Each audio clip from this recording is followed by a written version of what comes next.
Hi guys, today I'm here with Will Bennis, who is a university lecturer, cultural psychologist, cognitive anthropologist, but as well owner of two co-working spaces in Prague. That will be, I think, the main topic of our interview.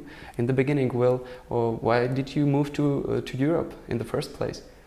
Well, I moved to Europe the first time, and I moved to Prague the first time at the end of 1993. And I had just finished university, and I wanted to live in a different culture more than I didn't want to just travel. I felt like I wanted to get to know a place that's a different culture. I had traveled in Asia and felt like my assumptions of what's normal changed once I got to see how much people can think differently and in conversations it made me question my own assumptions, and so I wanted to live in a different culture and see what that would teach me. I guess you have in Czech the saying something like, for each language you speak you're a different person. Yeah, and that I guess is something that I felt. So that was an exciting time for Central and Eastern Europe, and it felt like if I didn't come then I wouldn't ever have a chance to see. Already, of course, it had changed a lot, but I felt like it was an exciting time. Of course, at the time, Prague was the cool place to go, which actually for me was sort of a turnoff. I didn't want to go to the cool place, but maybe luckily for me, I didn't know that it had that reputation, but somebody had come back and shown me some photographs that were so beautiful of the city, and I knew that there were opportunities to teach English. So I came here not knowing whether I would stay, and the first day I got here, I got on the bus from the airport going the wrong way. It was 6 a.m, it was snowing, and I had come, my girlfriend was on the Peace Corps in Thailand, actually ex-girlfriend, but she was on the Peace Corps in Thailand and I was visiting her. So I'd come from Thailand to Prague and was dressed for Thailand like an idiot. So it was snowing, a car came by and splashed me, so I was covered with slushy snow and miserable. I got on the bus going the wrong way. And you know, these thoughts flash through your head. So my thoughts were, what am I doing?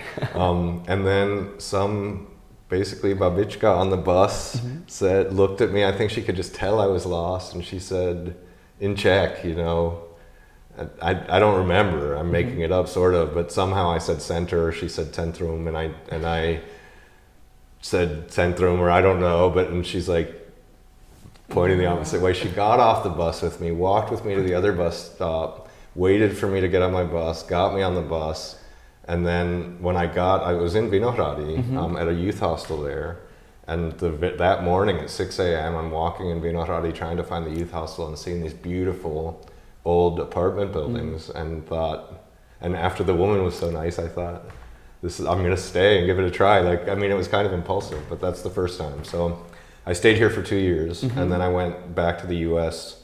To go to graduate school and study psychology. And I studied cultural psychology. So you said the things I do. I kind of group cognitive anthropology and cultural psychology because they're in some ways the same thing. And the way I do it, they're kind of very similar things. And that is the study of how, depending on who you are and the way I do it, it's the study of how culture and kind of cognition make each other up, influence one another.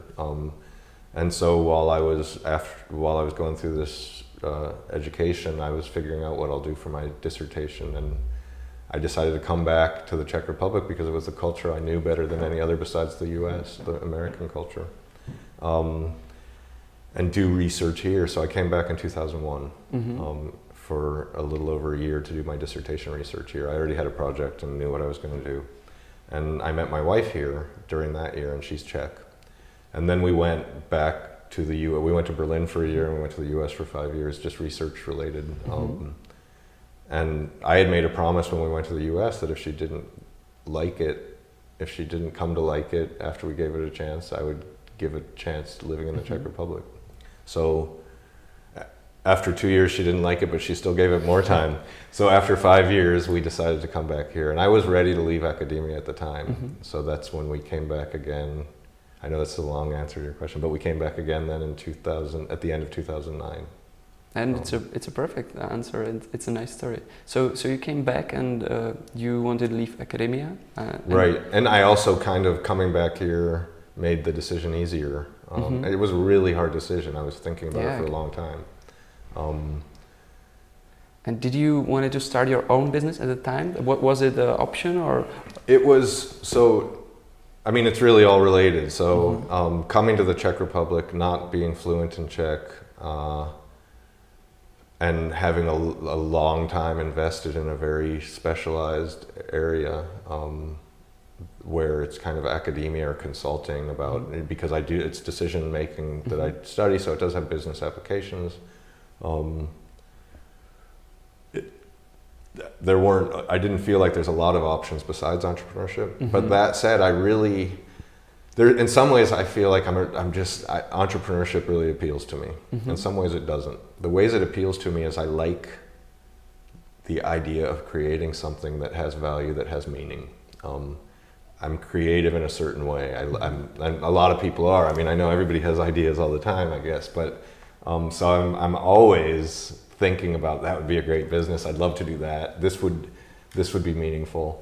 And co-working itself, this business that I do, separately from entrepreneurship, was something that I felt like really had value and potential value. Like for people, I felt like it could be a business that I could make a living from, but also that I would feel good about doing. And so that was a big part of it. Is I don't business for business sake. The money side of entrepreneurship, or the idea I just want to get rich, actually doesn't appeal to me much. And I don't like that aspect of the entrepreneurship world that much, where if it's people who are just thinking, I want to figure out how to make $1 billion. But the aspect of, I want to create something of value and substance and see if it works and try to make something meaningful, appeals to me a lot. And I guess it's also related to academia. It's something that I didn't get, it's this ivory tower real world distinction. It's something I felt like I'm in my head thinking and theorizing and doing experiments, not exactly, but doing research that is in a lot of ways disconnected from the trial and error and testing of the real world, that the other side, the grass is greener on the other side, it appealed to me. Your focus is in academia is decision making. Did you take something from academia to your business world? Like what was your decision making process, and can you use some of the knowledge you acquired before? Yeah, there's different answers, I guess. Part of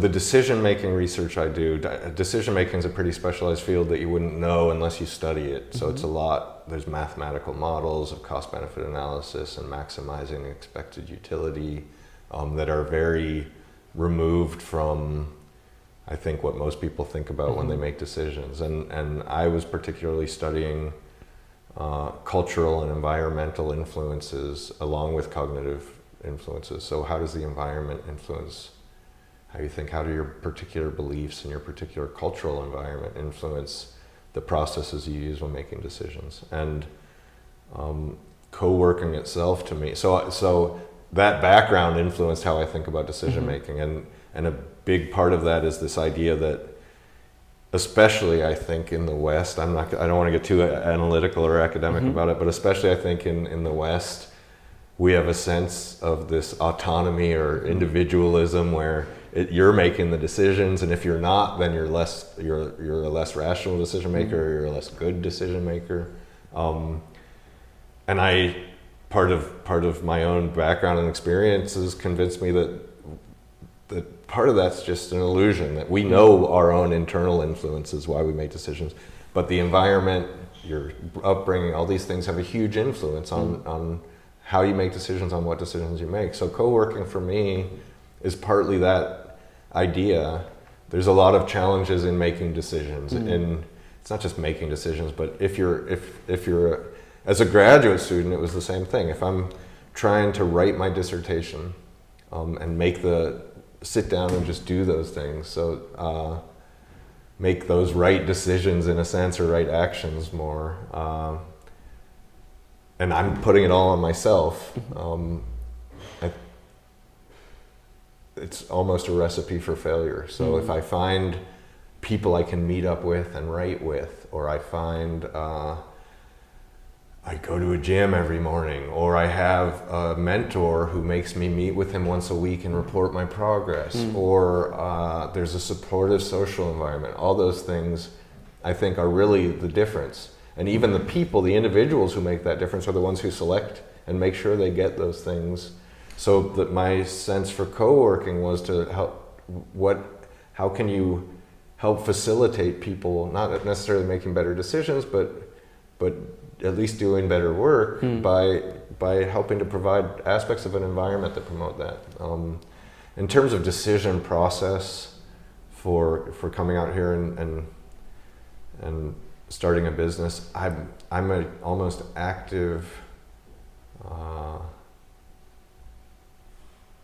actively against using standard traditional decision-making processes where you write out all the different costs and benefits, you weight them, and then you make the decision and you look at the possible outcomes. And I think that for the vast majority of decisions, that's a really bad way to make decisions. And even in the business world where it is money and you can estimate profits, and I'm not saying it's bad to think about what the potential profits are, but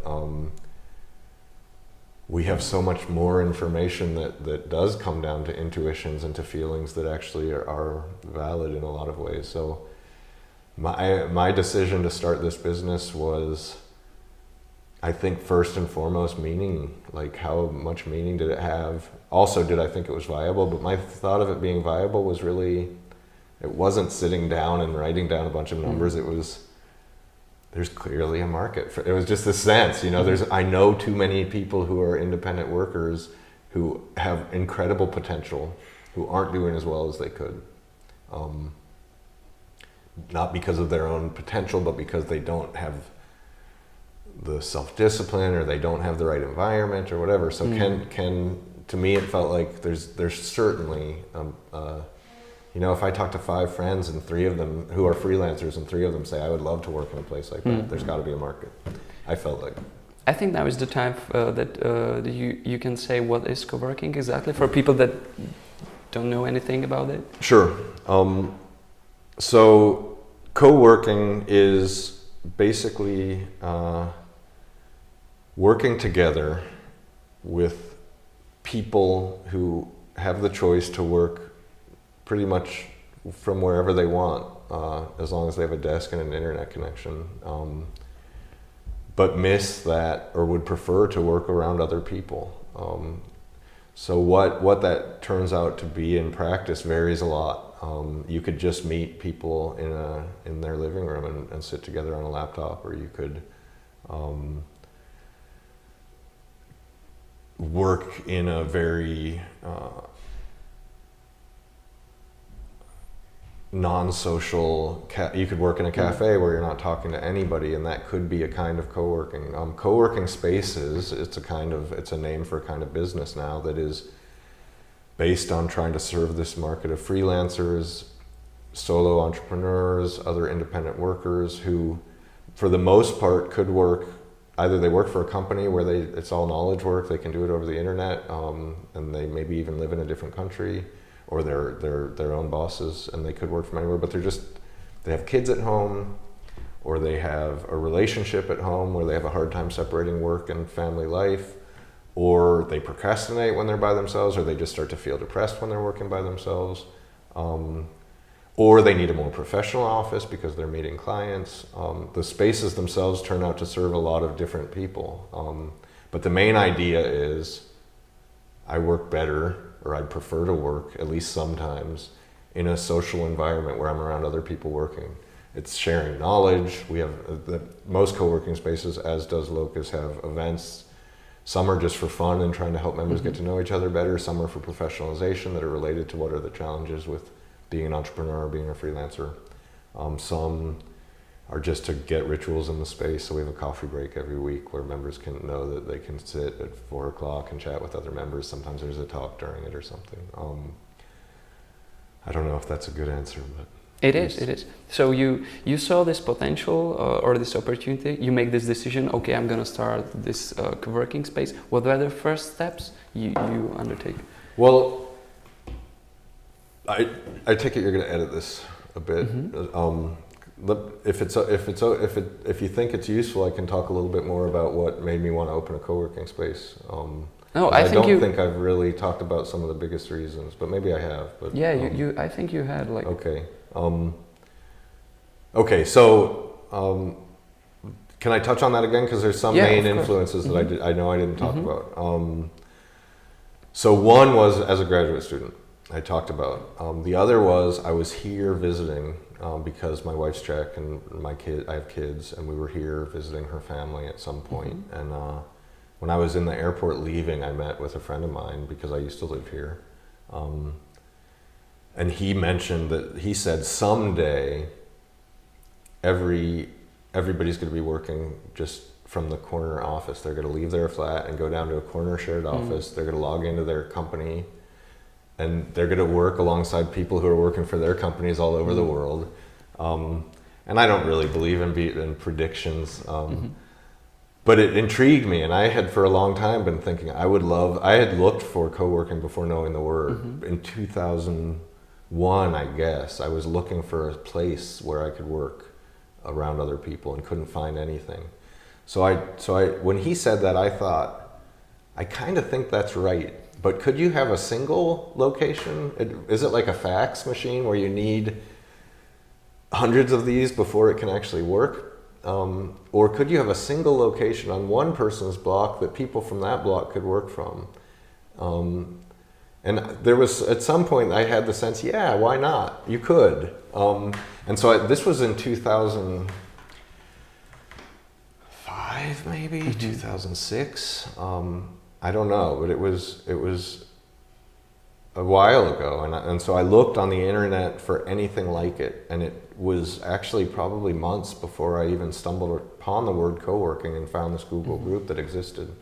And that was actually 2007, I know.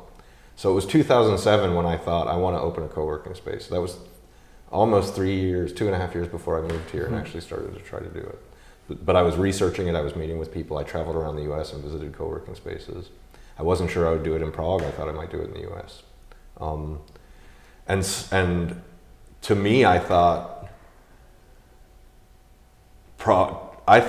we were thinking about moving back to Prague, and I thought Prague would be a great market for a co-working space.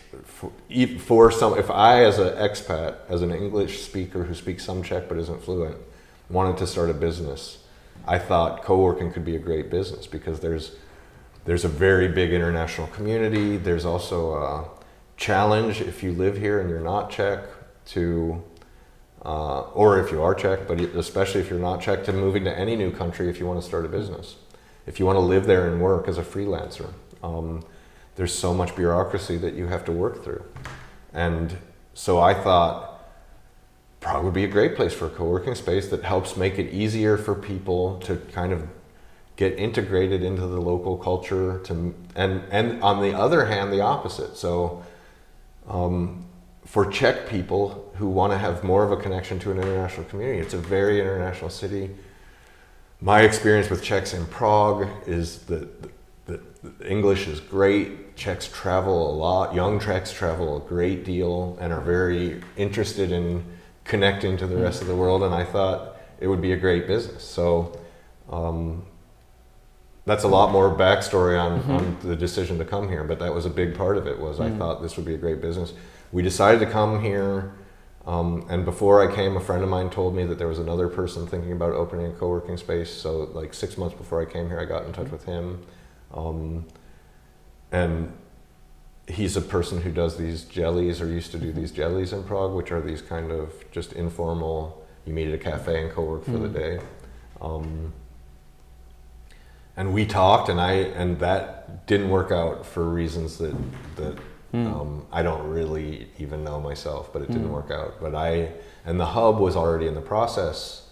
By the time I got here, the hub was not yet in the process when I got here, but pretty much right away after I got here, the hub was in the process, had decided to, the franchise had been bought basically.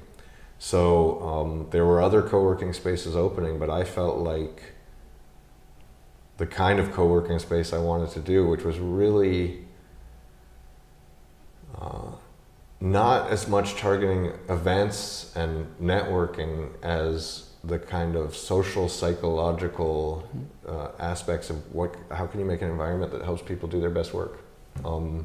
So the social aspect for me is because we're social animals and we work. I work much better in a cafe. Not everybody does. But even if you don't work better in a cafe, I think most people work better when there are other people around who are working. And that environment, I had been in a co-working space in California back in 2007 that was silent, and everybody sat one person desks, everybody against the wall, but everybody facing the center. And so you walked into the space and there's a little quiet fountain and maybe some Buddhist music playing, but you walk in and everybody's got their headphones on. It's not social at all, but you felt like to not sit there and write would almost be sacrilege because the whole room was watching. If you looked up, you saw everybody else was working, and that energy felt great. So that idea for me was, I don't have a space like that. This is a much more social space. I like that people can talk and collaborate as well as be quiet if they want. But that idea of this challenge of really working hard when you're your only boss, when you're having to self-motivate every day and you're having to evaluate yourself as you go, is much bigger than people realize. And can I build a space that meets that need? And I felt like that's not what the hub's trying to do. It's not what this other person who was interested in starting a co-working space was trying to do. And so I want to try to do it. And also, I didn't really know what I would do otherwise, but I was really excited about this and felt a lot of passion about it and still do. You said you have to create the right environment, so I can imagine it must be difficult to find the right place in Prague. So you came and you started searching for the venue? Yeah, so let me back up a little. Sorry, I feel like my answers are essays. I don't feel like this is anything close to the ideal co-working space. And when I started, I consciously, it's just my own life experiences. I have certain values or beliefs. I consciously started small and experimentally and felt like I want to learn and not, I don't want to raise $1 million or 20 million crowns or whatever and do my ideal space from scratch and then lose 20 million crowns. I don't have a lot of trust in theory as being able to figure out what's going to work or not. I don't have a lot of trust in people's intelligence to know ahead of time. I think the world's too complicated. So I intentionally got just this one flat. It's 100 square meters. It's an actual flat. It's a nice open space, or has the potential to be an open space, and it felt like a really nice environment. It's not at all my ideal for the ideal environment to help people do their best, but it was a great space to start and see, how do I like it? How well do I do? Can I learn what is doing business in the Czech Republic like, all these things. So I started really small. It still is very far from my ideal. My ideal space would have a collaboration with the university. It would have a active kind of intellectual activities and things designed to help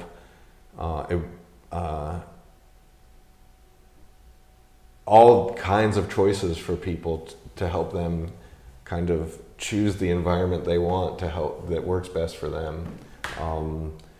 It would have a cafe for sure that was open to the public, that was kind of connected but disconnected from the space. I feel like there's a lot of aspects missing. It would have, one thing I like about a co-working space in Berlin called Beta House, which is a really famous co-working space, is that they have a room that's the library, and it's a silent room. It's big and it's nice, and it's kind of like I described that California co-working space. So they have that, and then they have the social room, and then they have on the ground floor, they have this cool cafe, and people go to the cafe who aren't interested in the co-working, but people from the co-working space can go to the cafe and meet clients and feel like this is a social, cool space. And I like that a lot. And I feel like to have that social space, to have that library space sort of, then to have kind of event space that can work for more interactive activities. would be really nice. And I don't have those things yet, but I hope, it's a process. So, yeah, of course. And you expanded, you have another venue, so you have now 2 co-working spaces? Yep. So I started with this place where we're doing this interview, which is one flat. It's 100 square meters, about 106 square meters. And then that was May 2010. And then after 1 year, I opened a second floor right above this. It's still the same space. It's still the same membership. One key opens both doors, and they just have different feels, and people can work where they want. And then this year, I opened up a new location in Vinohrady. That's a completely different space, much more open, and I mean, maybe I should ask you to describe the differences because you have a more objective perspective on it. But I visited just the Vinohrady, right, and it's beautiful. I really like it. It's my first time here, so. But I have a question about. We can touch more about the people that are getting inside the co-working spaces. You had some assumptions of kind of people that will join. Right. Was there anything that surprised you, or was it like you thought it would be?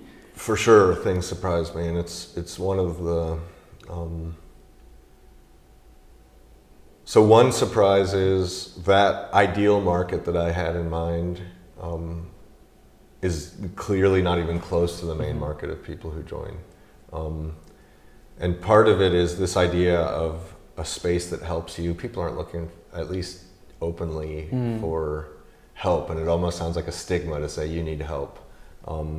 Most people who join are just looking for home life separation and want just good office to work in where they're separated from their family, or want to meet friends and network. And those are all great in my view. Like, they're still about the community.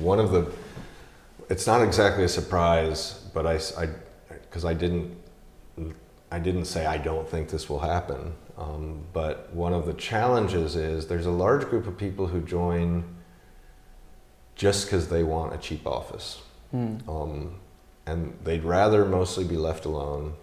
It's okay that there's other people there, and that's kind of a perk actually, if they can just select when they look up and talk to people, which is understandable, but without the passion for the community aspect. And there's a lot of people on the other hand who don't, who want the community aspect and who feel like they want to try to make this into a great place to work, as I do. But managing that, for me, I sort of don't want I don't want it to just be, what do my customers want and I'm going to provide that, because I think it could lead to a kind of business that I don't want to run at all. So to try to figure out how can I facilitate the people who want the community and want to make this into a great environment, to hear about it and to want to join and to be a part of it. So there's been a lot of challenges for me associated with that. And like simple things like, and this turns out to be a challenge for almost every co-working space. Most co-working spaces are not the same as a serviced office where you have a secretary and you have maid service coming in every day and cleaning everybody's dishes and clearing off the tables and doing everything. It's really, it's inexpensive, and it's partly inexpensive because the members are kind of there to run the space too. Usually with a co-working space. So just saying clean your dishes and actually having it happen is a real challenge. So every day at the end of the day, there's a stack of dishes in the sink. And if you look at the actual clean dishes, 80% of the clean dishes are not at all clean and have to be rewashed.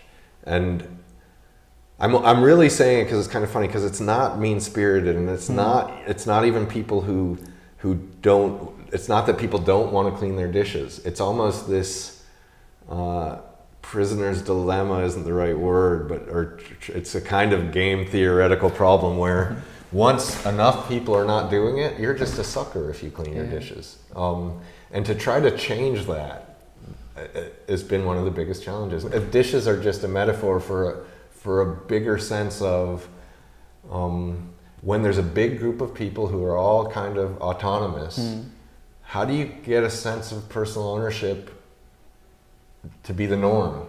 And I haven't figured that out yet. Yeah, that was my question. If you found a solution for this, because we have this at home, so Right. I'd be glad to hear how to make this work. I haven't figured it out, and I'm not. I read these forums all the time. This like discussion group I mentioned for co-working space owners, and I don't think very many places have figured it out. There's some places that do things really differently, in ways that I couldn't really do it, that I think have figured it out. There's a few completely free co-working spaces that get all their funding from grants and government grants, but other grants that have jobs for every member. You want to be a member, that's great. You can work here for free. You're getting this great place, and there's a sign-up sheet for what your responsibility is, and people do that. I mean, it's like that's what you're paying, and it's nothing. So that sounds like it works well. It's also hard to know what really works because people have their cover story, like they're all businesses. They're going to put out in the public a particular story. It's not necessarily the real story. It's the story they want to project. So I don't know, even the places that say they've solved that problem, I don't know whether that's a sales pitch or true. But another space closes at 6. It's open nonstop for people with their keys, with keys. Locus, everybody has a key. There's not a manager here working 9 to 5. All members have a key. You can come when you want. This space will only give keys to people who get 3 signatures from other members of the space to endorse them before they can get a key to use the space whenever they want. That's not the secret to what they do, but I think they've done a much better job than I did from the start to getting really marketing well. This is in Philadelphia, everybody in Philadelphia will know Independence Hall, this space, co-working space. And from the start, it was all about community and make a Philadelphia community. And if I had done an ideal job from the start, I think I would have put that word out better about, this is a community for Prague freelancers. Come here, and it's not up to me, it's up to the community to make it a good community. And having said all this, it sounds negative. There is an amazing group of members. I feel like one of the biggest thing I've gotten out of this is the people who are members here. There's people from 23 different countries who give so much back to me and so much back to the space and make the space what it is. And it really has nothing to do with me, the success we've had, I think. It has to do with the group of people who do all kinds of different things and are interesting and make the space. And do you see new things coming up from these cooperations, or? I do. It's hard.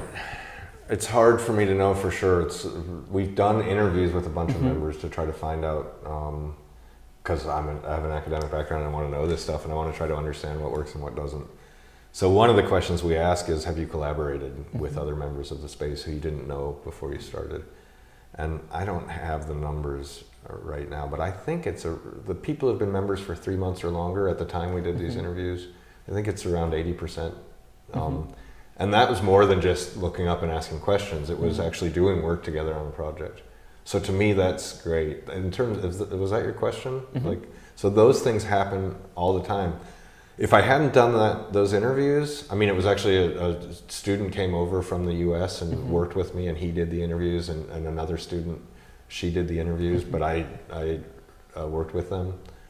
If we hadn't done those interviews, I wouldn't know, because most of the collaborations go on without, they don't say, hey, Will, we're going to collaborate. So it was great to see how much that's happening. One of the things that I know another co-working space owner mentioned, and this is bad advertising for Locus in a sense, but that companies a lot of times that don't have office space are excited to use a co-working space and put, they have 3 or 4 people, they put them together. And it's often a really bad move, because the people join the co-working space, they're much happier around the people they're working with, and they're not happy with their company that's 3,000 kilometers away, and they end up starting a new business and leaving the company they were working with. So that happens actually more often than would give comfort to companies that are thinking about co-working. Although I think usually it's good for companies to use a co-working. Yeah, but I can imagine it's a lot of inspiration if you are in this kind of environment, people around. And it's the physical. One thing that we miss with the internet and all the social communities, virtual communities, is that physical proximity and all the social cues when you see somebody face to face and interact with people you're close to has a huge impact on work satisfaction and work productivity in ways that I think it's part of the value of co-working is it's physical. It's not just getting together over the internet. Okay, so I think we covered the whole story. Is there anything you want to add? Anything we forget? Not that's coming to mind. I mean, there's a lot, but I've said a lot. Of course. So. Okay, so thank you for your time. And if you like this interview and you want to see the Locus for yourself, so visit the webpage and take part in some event, or come and see this and take a membership. So thank you for your time. Thank you for watching. See you next time.